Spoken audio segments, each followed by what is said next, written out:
Jackie Santiago. I think everyone here knows me for the most part, president of the Coronado Neighborhood Association. This is our general meeting for October. Thank you for being here. I appreciate your time and appreciate you being here, your presence. We'll jump into, we got a good amount to cover today. This is our general agenda, but I'm just going to skip this because we're going to talk about all of those things. So our treasurer's report, Dan, is not here today, but our checking has $43,861.52, and our savings has $64,342.85. Giving program was in there because we were discussing some funding requests that just came through, and so we will actually share that in our next meeting, but some good opportunities coming out of that, as always.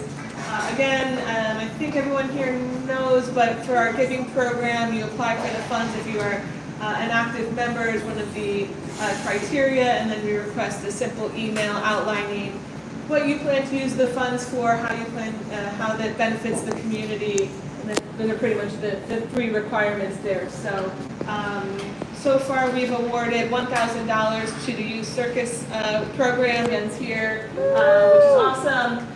And our other categories are charitable donations, safety, arts, and Coronado Kids. So there's another $1,000 left in the Coronado Kids bucket.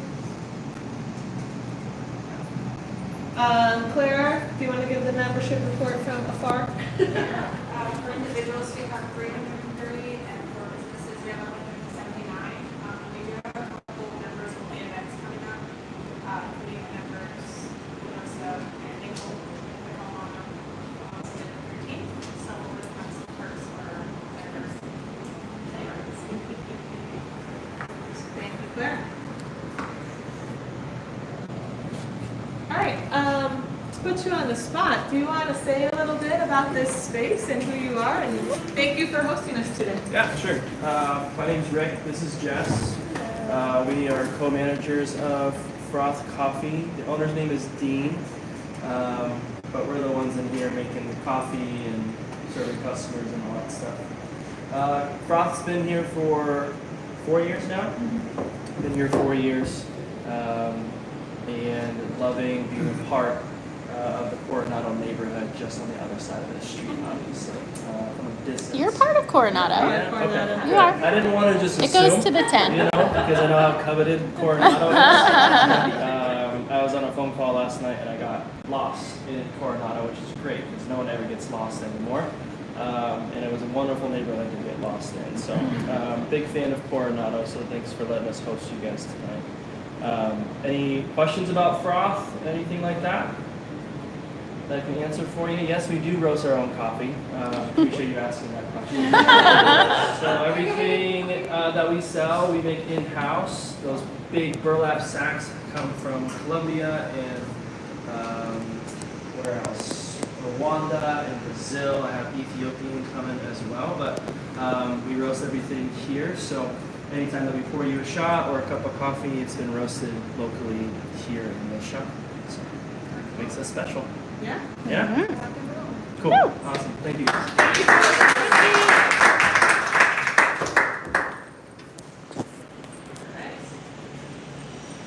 Looks like there's a drink here that they Yeah. made. Is that, Which do one you know is whose that? that is? Which one is that? Oh, sweet. Oh. All right. Thank you.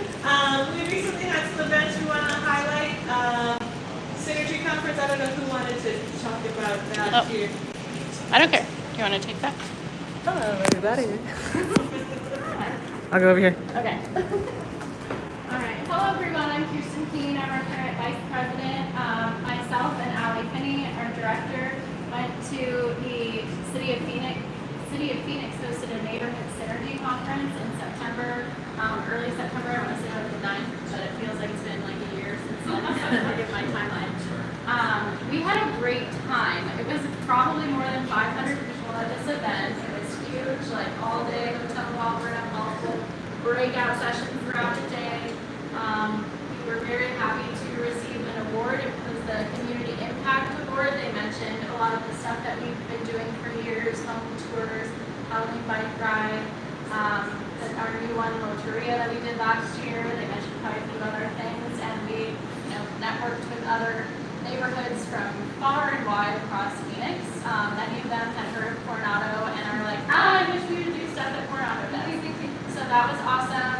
Allie and I split up the day with different breakout sessions. So one's focused on safety, one's focused on finding grant money, some focused on engaging the youth in our neighborhood. What am I missing? Talked with similar neighborhoods, kind of like Melrose or Sunnyside was very engaged there. They're doing a lot of cool stuff as well. So we want to make sure that we're keeping in contact with neighborhoods that have kind of similar characteristics to our own, but also some that maybe don't that we can learn from. So it was a great event, and if you want to see the plaque that we won, it's on the table. I think that pretty much captures it. We did get to sit down with our council member, Laura Pastor, and have lunch with her before the award ceremony, so it's great to have kind of continued connection with her and her staff. She's been a huge support for us, so we plan to send board members, and maybe if we start getting some committee interest, maybe committee members to this event. It was free for us to attend, but it was fantastic, so.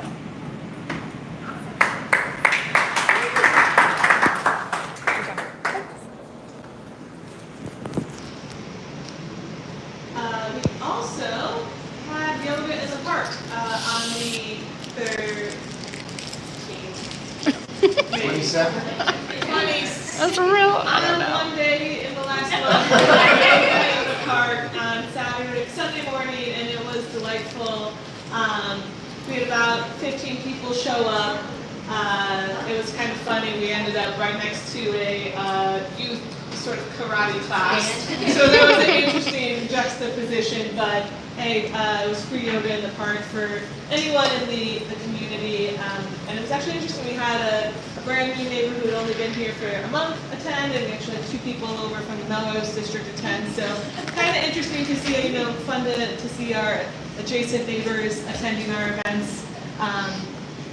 Who taught it? I'm thinking of that. Michelle. Michelle Keller of Keller Good is her company name, and this is her entire shtick. She goes to bachelorette parties and does guided hikes and yoga. So she's wonderful. She handled it really well, having the kids class next to us, kind of like running through from time to time. She was super fun and engaging. Yeah. You should give it a try. Yeah.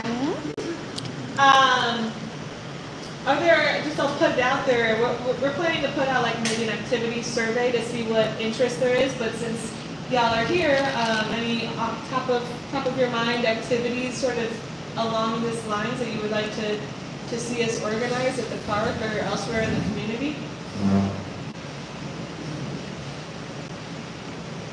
Bunch of permits? Come on. Or we're just. Donna loves yoga, okay. Yeah. Zumba, a Zumba class, that would be a party, I like that. Maybe a book club. Okay. Yes? So was it Cheryl who used to do the food truck Fridays? She And did maybe there were organize that. some, I don't know if it was bureaucratic hassles or something, but it seems like something couldn't be that terrible hard to pull off. And I thought it was, obviously we can wait till it's less than 110 degrees out there, but, Yeah. but that would be coming up. Right. I thought those were really nice events, so if somebody had the wherewithal to make contact with food trucks and work that out and not get the city on our butts for any reason, that'd be cool. Another thing we've talked about, and stop me if it's in here, but starting just kind of a general front porch social Fridays, like pretty much every Friday, just encouraging people to get out onto their front porches and visiting with neighbors. If you don't have a front porch, find somebody else's front porch and visit with them. And just really creating this Friday afternoon kind of sense of community, bring whatever beverage you're inclined to drink.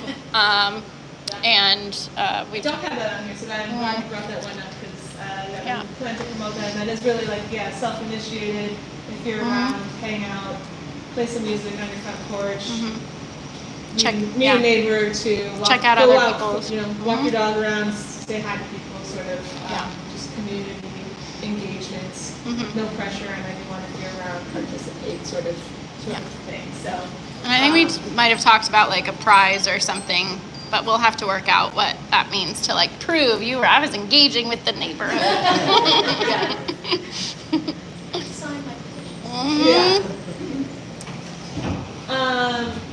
Community garden update. So exciting news, our community garden has been a little bit on the back burner. Our partnership with G Road, which operates, it's another nonprofit operating in our neighborhood. They run after-school programming at Emerson.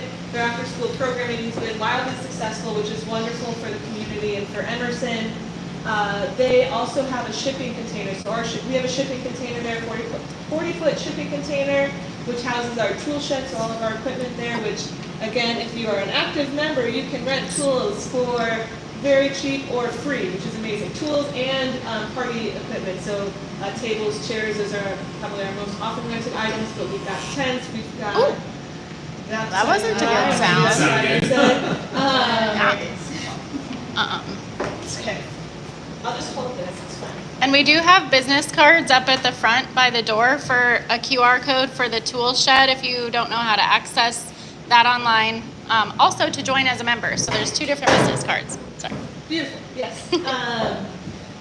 So, they have their own, Giro has their own tool shed, which they had specially modified, which is really cool because it will kind of now be a gateway for students between the field and our community space. And as we now, it was kind of like essentially a construction site for a bit there as they were having that work done on theirs. What really took a long time was getting the electrical to both units. So now our unit has electrical, which is awesome because we have electric power tools, so those can be charged on site. We can also add a fan in there, which will be really lovely because it's quite hot, as you can imagine. A steel box is in 110-degree heat. Not that we really do anything in there in the summertime anyway, but we now have electrical to our unit. They have electrical to theirs. It's a little cleaned up. This Saturday, we will be doing a garden cleanup if people are available. We don't need a ton of people, but obviously the more people who come, the faster it will be. What we are planning to do is the pile of mulch that's just on the other side of the fence in the field. We are planning to just essentially spread that out and pull out some weeds from a couple of beds so that when the kids are back from fall break in a week's time, when they start tomorrow or Saturday, whatever. And so after that, when they get returned from break, they are planning to plant seeds and some starter plants. So excited to use that space again. We'll be having some small events there. We've had our pancake breakfast and an ice cream social there in the past. Those are really fun, easygoing events. Bring your kids, family friendly, all that. So we're planning to get those on the calendar as we move forward and have this space available to us again. So keep an eye out if you're interested in engaging with the maintenance and the ongoings of the actual plants and gardening effort. Let me know. I am more of a clean up and spread the mulch person. I don't really keep plants alive like that very well. I'm really good at keeping cacti alive, but that's pretty easy to do here. So anyway, connect with me after and we'll get you connected if you want to participate in the garden.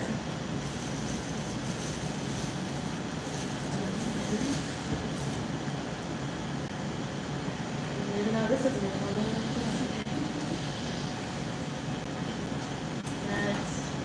1 second.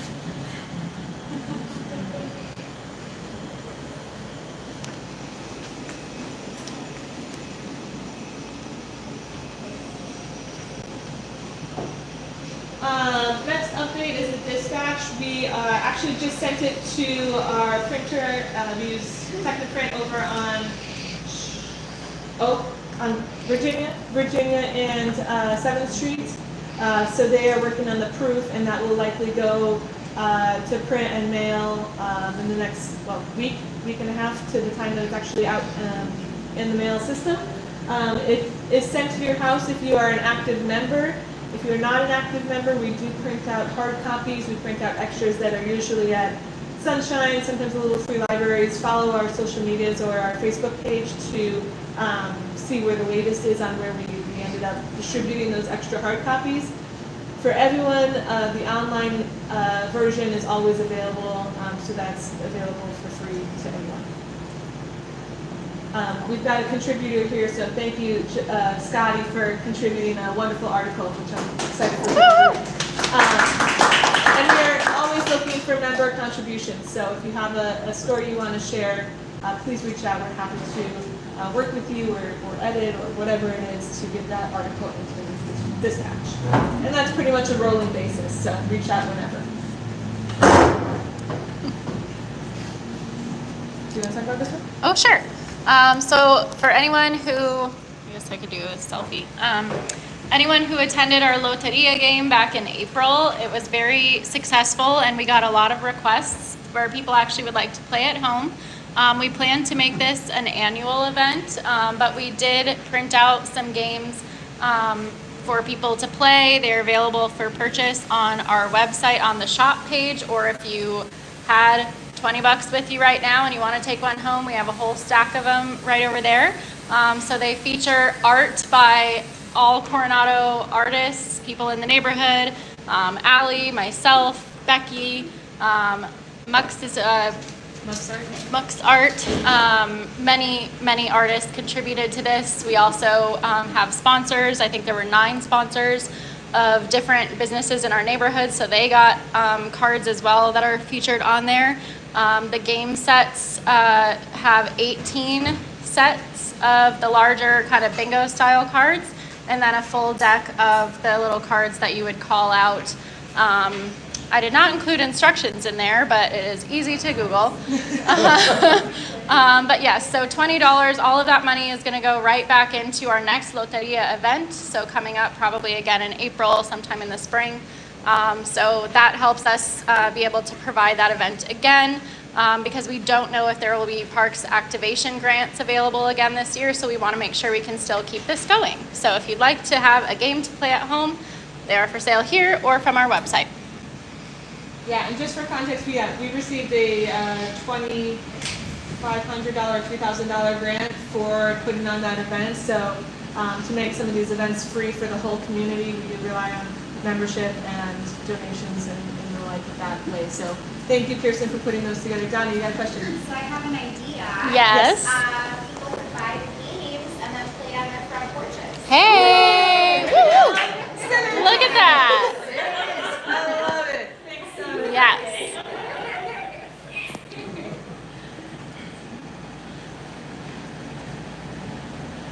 Upcoming events. So we are getting our home tour planning kicked off.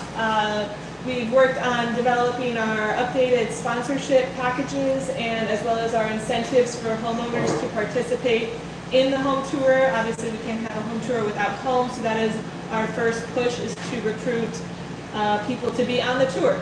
So on Monday, October 21st, we will be having a sort of happy hour for anyone who might be interested in participating to come find out what it means to be on home tour, what people's experiences have been on home tour in the past, and really just try and get a better understanding so that you're not just sort of signing up blindly to open your house to a community for the day. Because it's a big endeavor. We know it's a lot to ask of people. But we hope that this happy hour will be an opportunity for people who might be on the fence or just want to learn more to come meet with people who have been on the past, meet with the board who will be there to answer questions on what that day looks like, what it looks like leading up to it, and what it looks like after the event. So any immediate questions from this group about what that looks like? When is it? The happy hour is Monday, October 21st. We do have it on our website and are asking people to register because it will be at one of the board members' house. It's going to be at Kirsten's house actually specifically, but just so that her address isn't blasted everywhere, we want to try and have people register first and foremost. So that's kind of what we're trying to push. Home tour is February 23rd, so there's lots of time. There's Yes. lots of time to consider being. Video, right? On YouTube. We do have, on our we website. did in 2021, we put together a virtual home tour, which is a great resource for understanding what it's like as well. You can bring that up. Other questions? We will have food and drink at the event. Yes.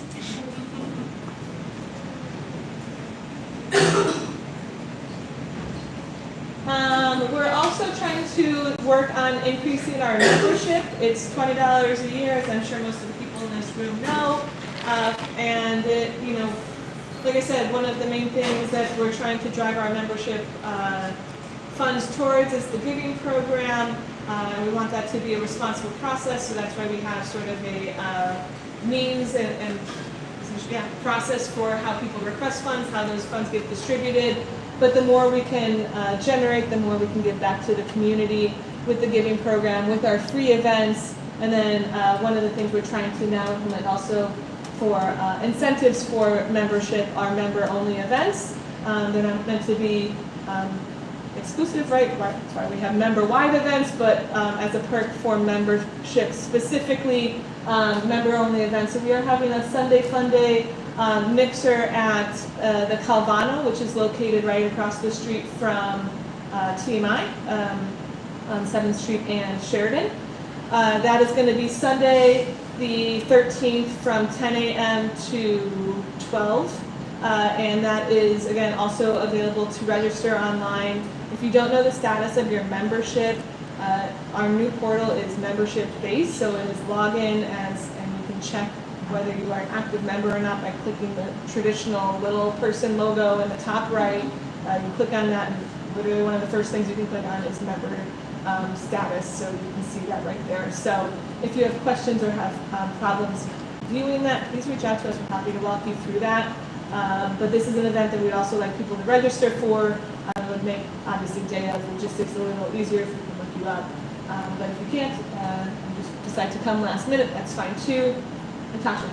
Yeah, we talked about this before, about having flyers, especially on the side of 16th Street, 20th Street. Majority of the people that do live over there are Spanish speakers only. And to get the word out that they even have a neighborhood association, they don't even know. So I was hoping someone could help with developing English and Spanish type of flyer that we can hand out to them or mail to them so they can have that awareness that, hey, we are here, we exist, this is what we can do. Yeah. To help the neighborhood. Yeah, we actually just put together a flyer for like that exact purpose. We don't have it in Spanish, so we do need to translate it. But that is a great point, and we're starting to do canvases as we're out and about to get that up, posted in different businesses, but we will continue to make a more concerted effort on that. Yeah, we did that for our Loteria event. We had that promotion in English and Spanish, and I think I made my coworker help me do that. But it would be great to have someone in the neighborhood who might be willing to help us translate stuff like this. So if you know somebody who could dedicate like 20 minutes a month kind of thing. We can, but so I, for instance, started the translations with AI, but then when I ran it by my coworker who speaks Spanish, it was just stuff where it was like, that's a little awkward, or that's not quite right. So we can always start with AI, and then someone can help us get all the way there. So yeah. And if you guys already have that one-sided flyer completed, Yeah. I use Google Translation and then NSD,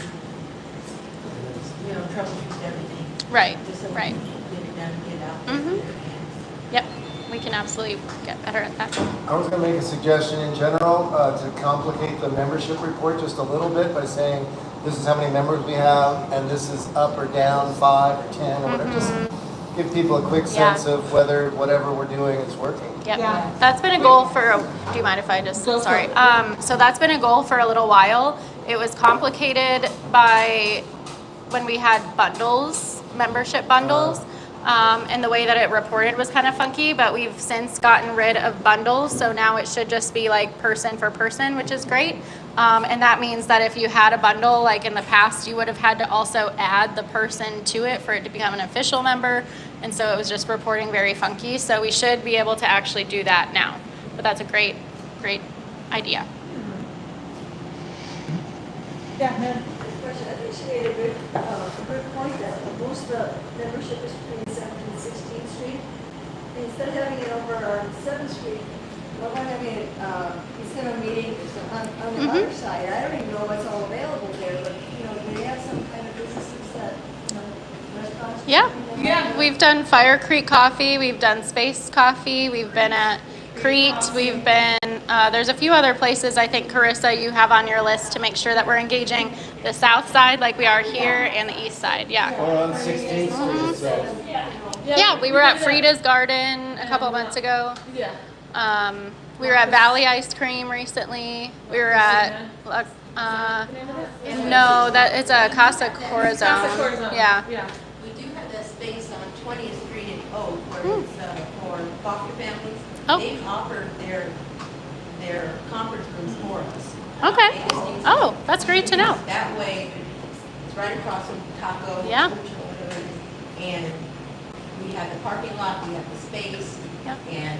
Could you connect us with them? Yeah. Okay, great. Yeah, Carissa, do you want? Okay. Yeah, Thank you. That's great. they want us there. Good. Well, we want to be there. Another upcoming event is the Halloween bike ride. That will be October 30th, so the day before Halloween. We'll meet at Coronado Park. We're also incorporating a jog parade into this year's Halloween bike ride, which I need to work out the details still, as whether it's going to be over at Oval Park or like we start with that and then we do our bike ride. So I need to figure that out still, but there will be more details posted as those get hammered out. So it's an awesome event. We've been doing it since COVID. We've ended over at Anita's place, and their yard is just totally decked out. It's amazing. Is this your final year doing it? 30th and final year hosting an incredible haunted yard. So come out because I'm sure you're going to do it with a bang. It's going to be amazing. They also offer very generously some free snacks and beverages at the end as well. So it's a great time. It's a good night. It's the night before, so you can preview and workshop your costume. And yeah, it's a great time. So I hope to see people there. And like I said, more details to come. We usually start, I think it's at 5:30. Give people some time to wrap up their workday and change into costume and eat a little snack before they come on the bike ride. So.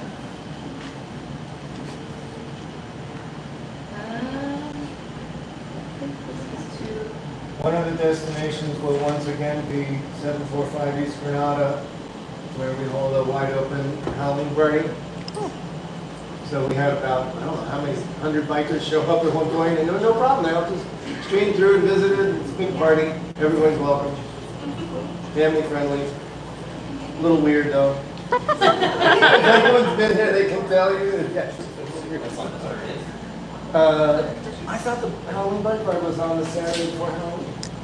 We're doing the Wednesday We're before. doing Wednesday. We're Oh, doing right before. well, I mean, come to the party, but I thought they were doing it on the same day. No, we're doing On it Saturday before. No, Okay. doing it right before. Okay. Saturday before Halloween. I kind of- Everybody holds their Halloween party. Yeah. We kind of covered home tour, touched on it a little bit, but we are working on planning, and we are trying to engage people in the planning process. So we've been meeting bi-weekly. We have a meeting next Monday. It's coming Monday. If you're interested, we are currently meeting on a bi-weekly basis on Monday evenings. There's a lot of tasks that we can easily hand off. Some of them more fun, some of them less fun, but there's a role for everyone if you're interested in participating, big or small. Please, again, reach out to us after, hang around, come mingle with us. We can get you onto that meeting invite. It's open to us, we're not trying to make this a private Coronado board planned event. We could use all the helping hands. It's quite a lot of work. So, like I said, our sponsorship and our incentives are now online. So if you want to participate, if you know others who might want to participate, both in the planning process or put their home on in particular, that's our first step, is recruiting homes. So please reach out to people you think might be interested. Allie. The volunteer page is also available, so if you want to do anything day of, including seminars, helping out at the homes, we need people for merchandise, selling tickets, that kind of deal, that's available too.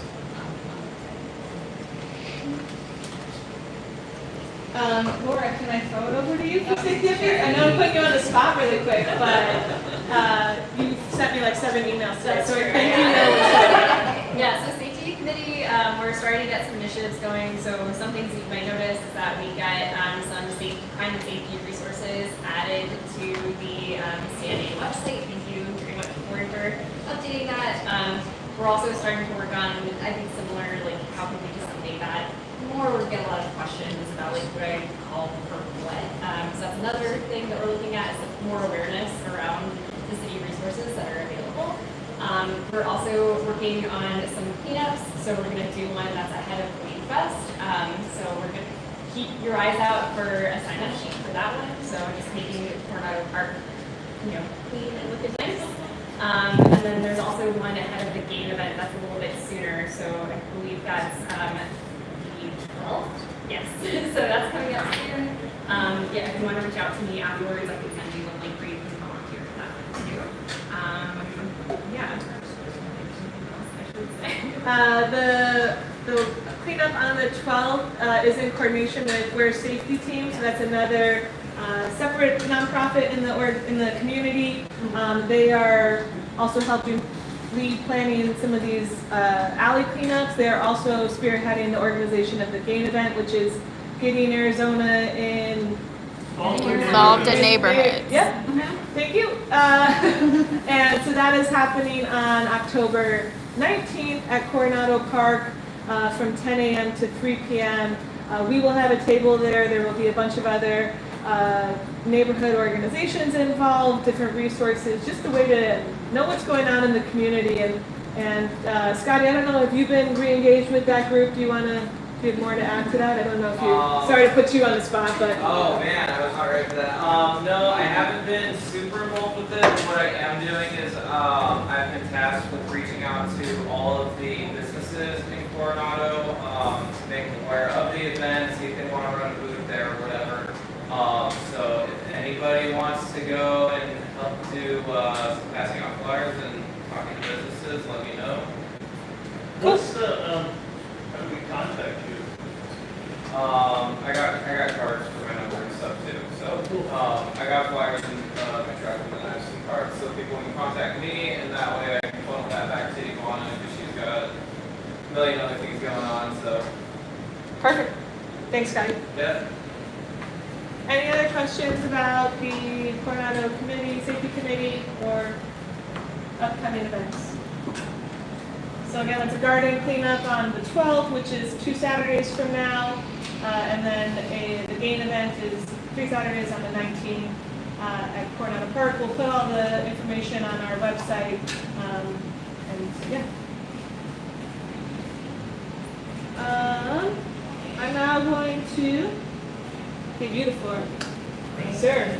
We've got Detective Brian Carnegie from the City of Phoenix here to talk about the neighborhood patrol class. Seems like a better place to talk to over there. Okay, like she said, my name's Brian Corrigan with the Dayton Police Department. And before I talk about what I came here to talk about, we want to talk about gating for a second. You guys have a gate event? Excellent. We have gate kickoff coming up this Saturday at Christown Mall from 11 to 2. We invite all the leaders of the groups that are having gate events, or people organizing the event to come there, but it's also an open event for all the community.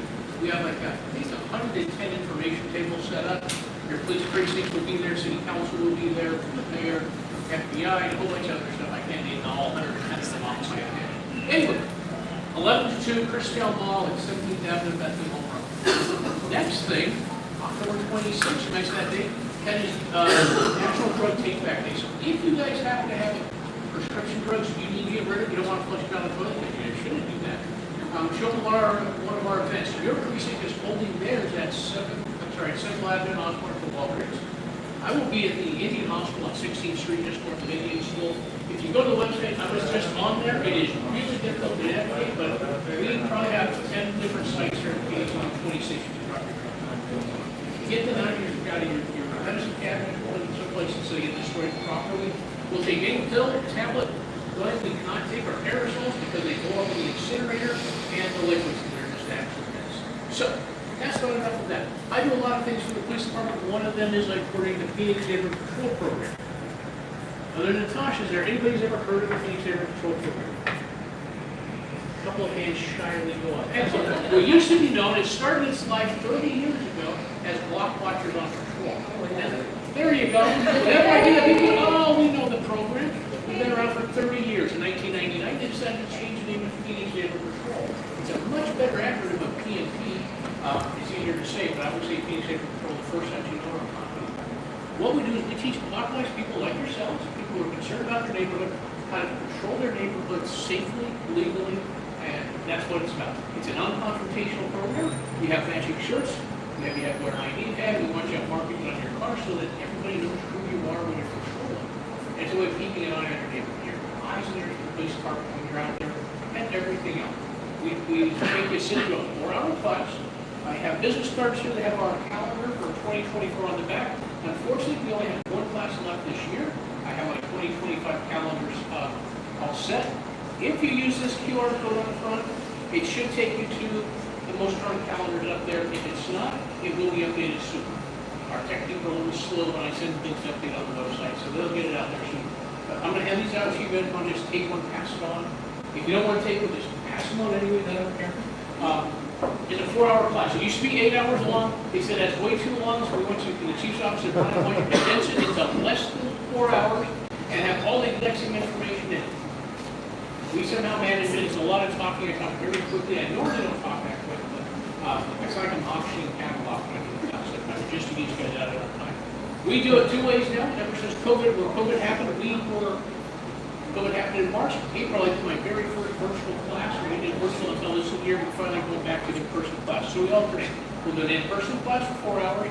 We'll do a virtual class. We'll do it for 2 hours, 2 meetings in a row, because nobody wants to sit through a 4-hour straight virtual class. So it's just ridiculous and nobody wants to do it.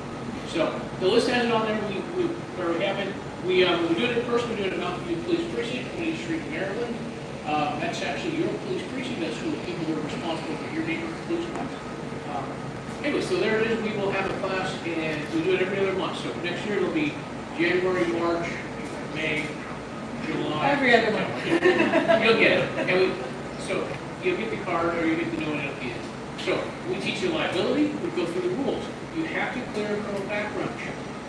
It's not real extensive, and if you're just going to get a don't qualify, don't raise your hand. I don't want to know right now. No felony convictions in the last 5 years. You can't be a convicted sex offender. It's not reasonable, right?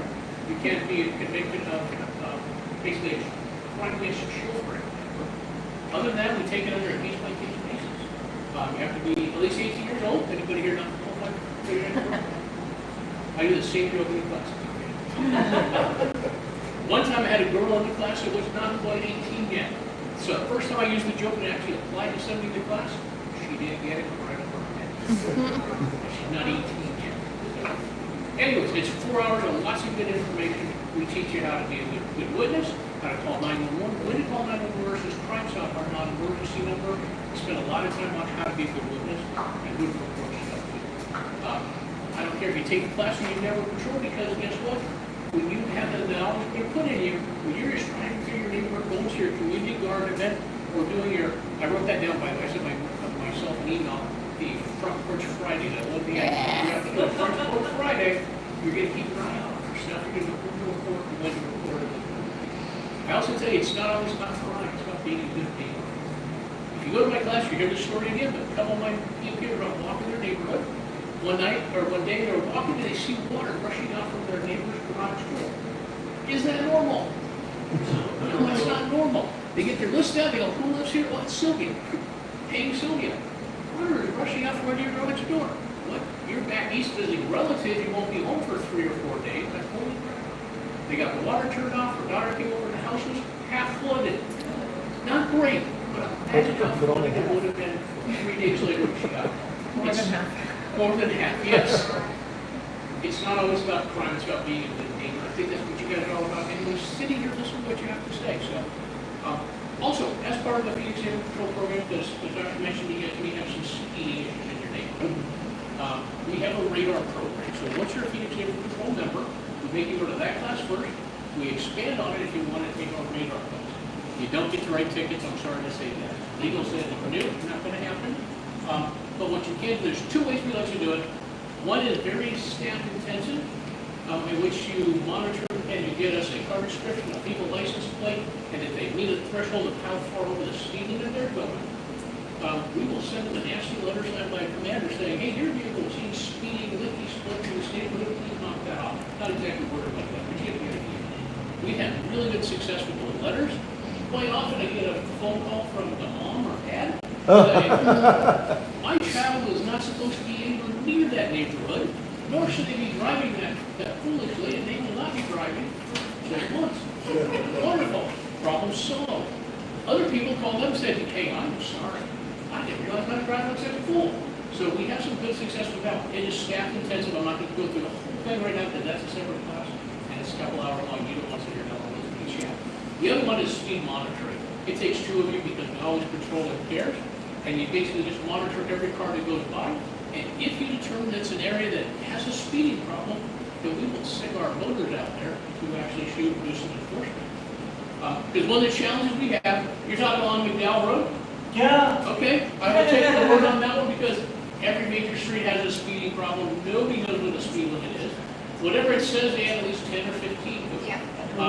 The idea of what we do with the PMP program is we get lots and lots of speeding complaints. And quite often, especially the neighborhood complaints, they are not going nearly as fast as the neighbors say they are when we get out there. But when you guys go out there with the radar equipment, you know, because here's the feedback I get from my people, like, hey, they're not going as fast as I thought. But occasionally you guys will find a problem. When we find that problem area, I can send motors out there and they'll get there quicker because we can show them, hey, you know what, we've been out there with radar guns and we can show you your speeding limit slow. And we get them all out. Our motorcycles have lots of complaints like that, and there's quite a few neighborhoods where they just, the speeding is not what you think it is. It's not because they see us out there, because our motors high, we do it. You're going to take it. One thing I will tell you, I tell this in every neighborhood group I go to talk to about it, if you call a complainant for speeding, 9 times out of 10, the person making the complaint will get a speeding ticket because they will be driving a little too fast down the road with the one on the right and the ticket. So they call in and complain, be like, Brian, I called in the complaint. I'm sorry, you should not have been driving for all over speed. That's about enough of that. There's also a radar trailer that we have. We have several of them assigned to police precincts. I talked to Ben Harrison, our CAO, the Deputy Action Officer. He's assigned a certain part of the Mountain View precinct, and you guys have to follow in his area. Last I talked to him, he thought it was out of the shop, so that is another option for your speeding complaints. You can't bring the radar trailer out. And again, all that does is it just has a big display that says, hey, you're going this fast. That's it. It's more educational than anything that we're doing. You mean the digital display that Yeah. shows you as you're approaching? Yep, that's it. I have heard that in some neighborhoods, kids on bicycles will go zipping by and see how fast they can ride. It happens, sir. Little black strips that they put across to Yes. measure the amount of vehicles that travel. Yes. Does that also measure vehicular speed? It will track the speed of the vehicle that goes past it, yes. We don't put those out, the streets department does. It has to do with those tubes being spaced so far apart, Right. there's some Yeah, yeah. mathematical calculation to figure out how fast you're But going. for the little radar guns, and could, like the Merchants Association also request to get those? Because they are a neighborhood organization. For them to use the equipment, they would have to go through the class. I've been through the class, but it was years ago. Okay. So now you have 2 people. Now, we do have, for Phoenix Neighborhood Patrol, we don't let you guys go out on major streets to do it, just for safety reasons. Every time we do something, lawyers get involved. And they say, no, we don't want them on the major streets because you have to stand right. Yeah. The radar is most accurate if you're directly in front of the object. Okay. If you get slightly off the side, it's off a little bit. So you need to be close to the edge, and the lawyers say, no, we're not going to ask you guys to go out there being close. In the neighborhood, they're doing 35, 40, they're okay with that. So, anyways, if you guys are interested, we do that class, but you have to go to the P&B class first. My contact information is on the back of that card, my email as well as my phone number. Reach out and let me know if you'd like to attend the class, or if you'd like more information on it, on the radar. I also do a thing called CEPTIC, Crime Prevention through Environmental Design. One of the topics we cover in our class is public art. I gotta ask you guys this. Up on like 14th Street, though, there's some alleys that have some murals on it. Is that your neighborhood? Oh, yeah. Excellent. We teach that as a crime prevention thing. Not just the murals, but public art can be used for crime prevention purposes. Anyways, I just want to congratulate you guys on that. For doing it. I enjoyed the meeting. Any questions for me? Brian, we talked about too, if we as an association have so many people, you may be able just to give us a PMP classes for that kind of thing. Yes. Besides the classes I schedule, I try to get my calendar out a year ahead of time. Besides the ones I schedule, I do what's called a road show. So if I can get a neighborhood group, it gets me a group of people, I see a minimum of 10 people, make it worth my while, I will bring the class to you guys. You don't have to come to us, we'll bring it to you. Right now, I don't think I can schedule one of those until at least the first of the year. And it's that time of year for us, game is coming up. And we have game events every weekend. I don't think I got a weekend free until Thanksgiving. Is that when such a meeting might get scheduled? It can be, we could do it during the week. I would prefer to do it during the week if it works for you guys. We could try to work the weekend out because many weekends are already filled. But if you guys want to do that, give me at least 10 people and find a location. When I bring a class to you, we could do it 2 nights in a row, whatever works for you guys. How many people do you need to do the radar? I've had people all over the city that want to meet over the line. So I just need to find the time to schedule it. Okay. Yeah, That would be the challenge. okay. I wear many hats with the police department. I coordinate Phoenix Neighborhood Patrol, I coordinate the block watch program, our abatement kit program, as well as septic. So I wear a lot of hats on my schedule. Is very full. That's the challenge we have when we're getting shorter on staff. They just keep getting who's still here, more jobs to have. So anyway, yes, sir. Well, it was several months ago, but at a meeting like this where there was a neighbor who had a history of not getting responses from the community action officer and the other sorts of people that one is asked to call for a particular area right across the street from where he lived. I just thought those are the kinds of things that a patrol would be trained to contact, right? So I don't want to be cynical, but like, what can happen when you have a patrol obviously doesn't get involved in a legal problem, a non-interventionist or whatever terminology. Yeah. So how do we know that we'll get some kind of reaction when they do the right thing? Okay, that's a good question. And I understand that sometimes, especially you're dealing with your community action officers, what your community action officers deal with are more long-term issues. When you need an officer now, today, in a couple hours, that would be a crime stop or a 911 call. 911 is for emergencies. So if it's an emergency, that's a 911 call. If it's not an emergency, that would be a crime stop call if you want people to come out. We will respond to every single one of those unless you call us and we tell you we're not coming out. We'll be upfront with you. We will come out. We do take some phone calls, some reports over the phone. So we may not come out and take that report over in person. We may call you back and take it over the phone. We will deal with this, you call 911 crime stop, we will send an officer out. Depending on how the day's going, it may not be right now, it may not be for an hour, it could be later on tonight. I one time, my entire patrol career was in Maryville Precinct. He challenged me, to say the least. I responded to an alarm call 24 hours later. An officer involved shooting the night before. And the next day, I was still cleaning up calls from the night before. I'm sure those people swear an officer never showed up. I'm thinking, yeah, I showed up, but it was way, way late only because it was a bad night. What we teach in the class is when to call Crime Stop and when to call 911. We also want you to identify yourself. Anytime they call those into our communications center, that's our 911 dispatch force. If you say you're PNP, Phoenix Neighborhood Patrol, block watch, or something close to that, there's a box they check. So I can pull that information up. Sometimes you guys will call and say, hey, Brian, I told them this and that and this, and they didn't handle the call right. I will look into that for you. Unfortunately, my friend down there retired, so I got to find a new person down there. I can be my contact in communications. But I can pull the call up, and we record every one of those phone calls. We call it calling the tape. That's really old school. We call it recording. I can listen to what we said. So sometimes people say, hey, Brian, I called and I told them this and this and this. Nobody came out. And I listened to the call. I pull it. I go like, you didn't say exactly the words. You said this. It's like, we did not. You do not relate what you thought you did to them. They're like, they're human. You're telling them a story, they're going, okay, this is how we need to handle it. If you call in like this, if you call Crime Stopper 911, we will send an officer out eventually. I can't guarantee how soon. Long-term problems are things that we're going to probably use the CEOs for. 2 years ago, all my abatement detectives got sent back to patrol, so I don't even have those guys to use anymore. I know what the CEOs is dealing with an abatement case in the South Mount precinct. He called me this morning. We're going to talk about that too.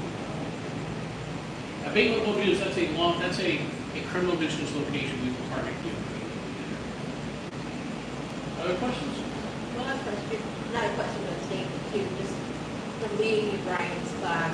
I mean, I've learned so much and it's been so empowering for me. Especially I've been dealing with this by myself for a couple of years on Oak Street, on the side of town.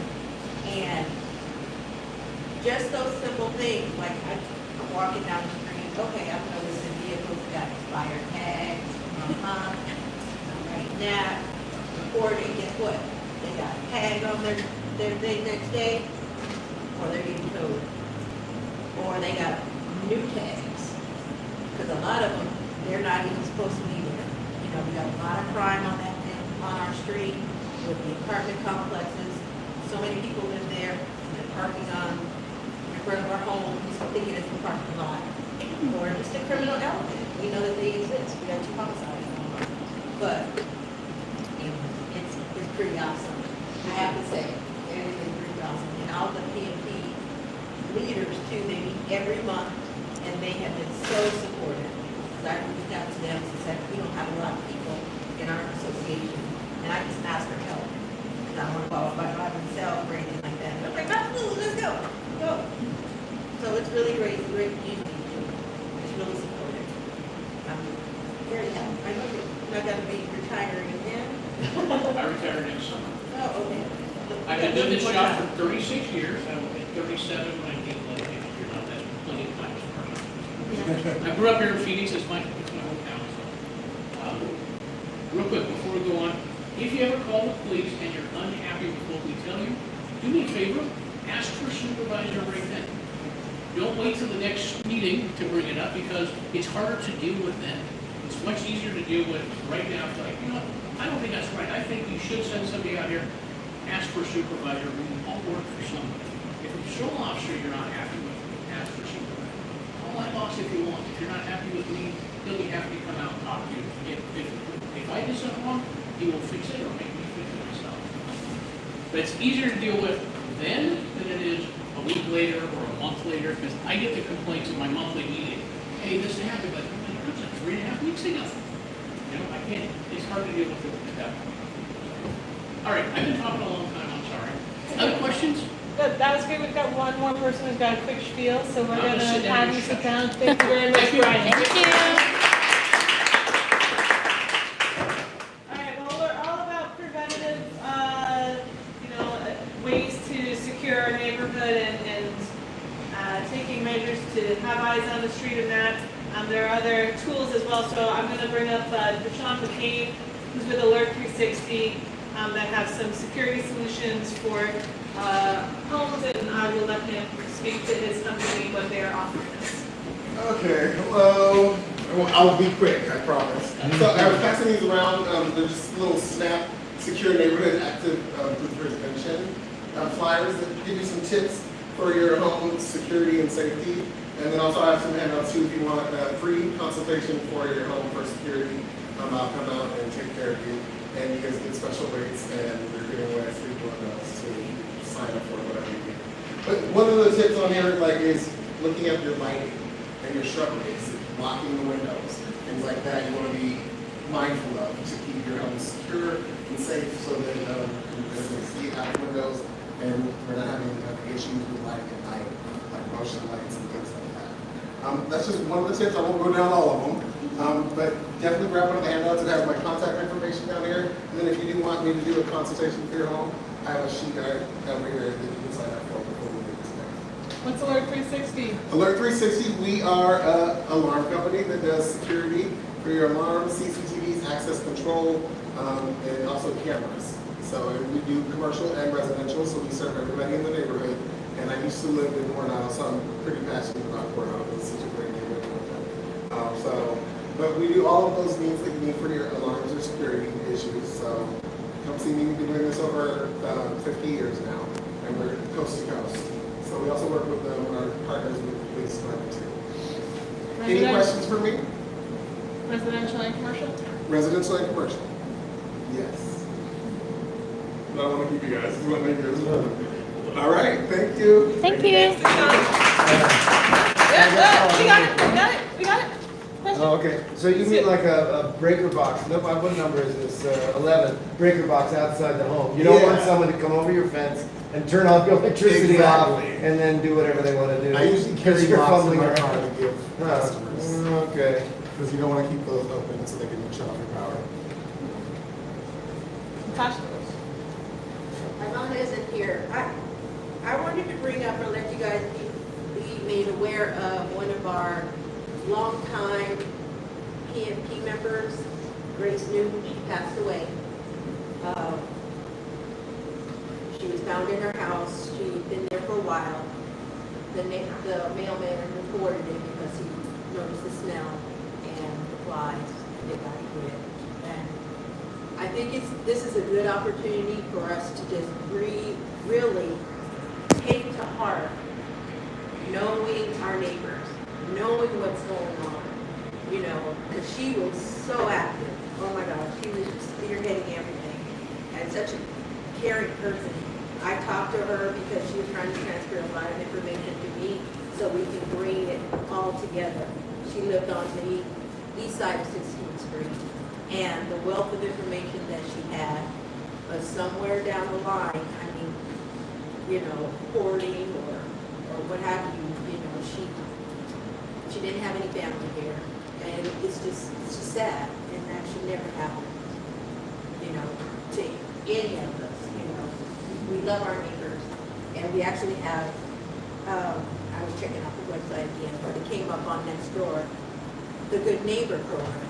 That's just that opportunity to say, get to know your neighbor. How are you? You know, do you need anything? I was sending her food boxes, so I was like, hey, you need anything? No. Well, what if I send some food boxes to you? Do you know they deliver? No, I didn't know that. There you go. There you go. But she wouldn't let me come by. You know, but Ivana is taking the lead on a lot of stuff that's going on to protect her house and notified the family with the support of Phoenix PD. But, you know, again, we have to look out for each other. Nobody else is going to. And this is where that awareness is. And squatters were around. We had a fire. The next street over, too, was a house. Their owners are 80 years old. They're out of town. Squatters were in that house. Caught it on fire. So we were able to go and talk to the police and talk to the investigators since we were in the area. They didn't exactly know who the responsible parties were. Ivana had the information, gave it right to them, introduced ourselves, you know, so these things are happening more and more. We just need to really, I'm asking that we really try. And I'll even start like a good and welfare type of section so that we can make these announcements. Hey, somebody may be sick, they may need a meal. You need to go check on them, they need to do it alone, or something like that, when you take care of their dogs, something like that. I just wanted to offer that.